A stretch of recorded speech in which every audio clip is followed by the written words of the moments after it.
نحن نقص عليك أحسن القصص بما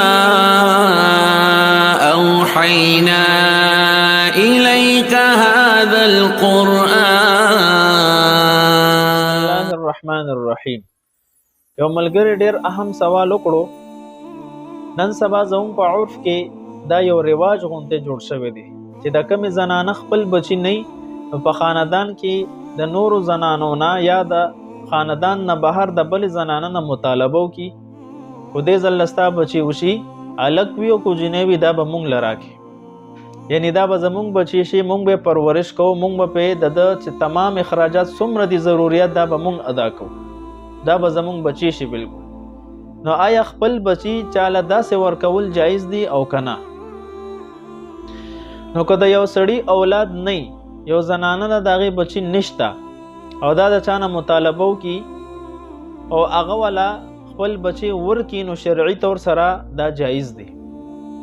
خو دې سړي د پاره دا پکار دی کم سړی چې دا ماشوم اخلي خپل بچی نشته به دې نیت تی واخلي چې زه به د دې ماشوم صحیح پرورش کوم، اسلامي طور سره د ده چې کم د پرورش اصول دی او حق ته اک شان به کوم، د خپل بچو په شان به ساتم، د کشان د چې څومره تمام اخراجات دي د زندګۍ سره متعلق دا به ټول زبرداشت کوم، نو دا بیا باعث اجر دی، الله به ورته اجر ورکړي.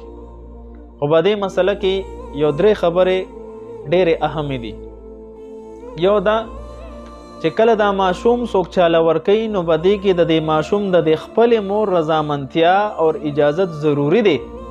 خو د خپلې مور رضامندتیا او اجازت نه نو دا ماشوم هیڅ کله ته چاته نشي ورکولی او داسې ماشوم بیا ورکول ناجایز دی.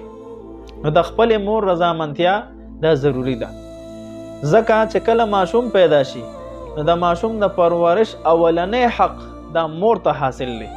نو که مور په خپله راضي شي ماشوم چاله ورکوي نو دا خپل حق په خپله ساقطۍ بل ته حواله کوي، نو دا منتقل کیدی شي.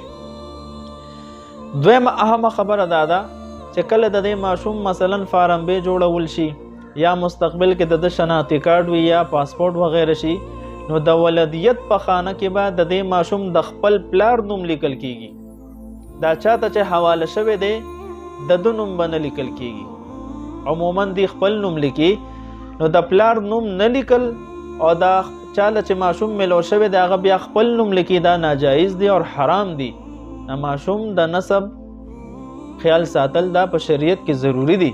د خپل پلار ته به د نسبت کیږي، چاته چې حواله شوی د هغه پسې به نسبت نه کیږي. البته دا چاته چې حواله شوی دی د سرپرست په خانه کې کو دا خپل نوم لیکل غواړي بیا هغه لیکلی شي، خو د ولدیت په خانه کې به بالکل د ده نوم نه لیکل کیږي، د دې ماشوم د خپل پلار نوم به لیکل کیږي. درېمه خبره دا ده چې کمی ښځې ته دا ماشوم میلو شو، د کمی ښځې چې خپل بچی نشته او څوک وله ماشوم ورکي نو که 2 کالو کې دننه کم چې د ماشوم د پی وسکلو موده ده خو دې زنانه وله خپل پی ورکل نو دا زنانه به د دې ماشوم رضاعي مور شي او دا زوی دا به رضاعي زوی شي، یعنی دې دپاره به دا محرم شي. نو په یو بل باندې به د دې اصول فروع حرام شي، نو بیا د محرمیت رشته به قایمه شي.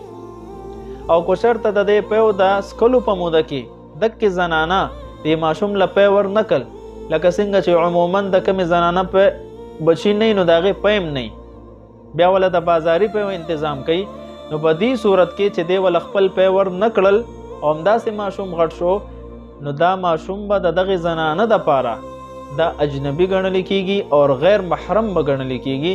لہذا دا زنانه چې څنګه د نورو اجنبي سړو نه پرده کوي داسې به د دغې ماشوم چې کله راغټ شي دې نه به هم پرده کوي.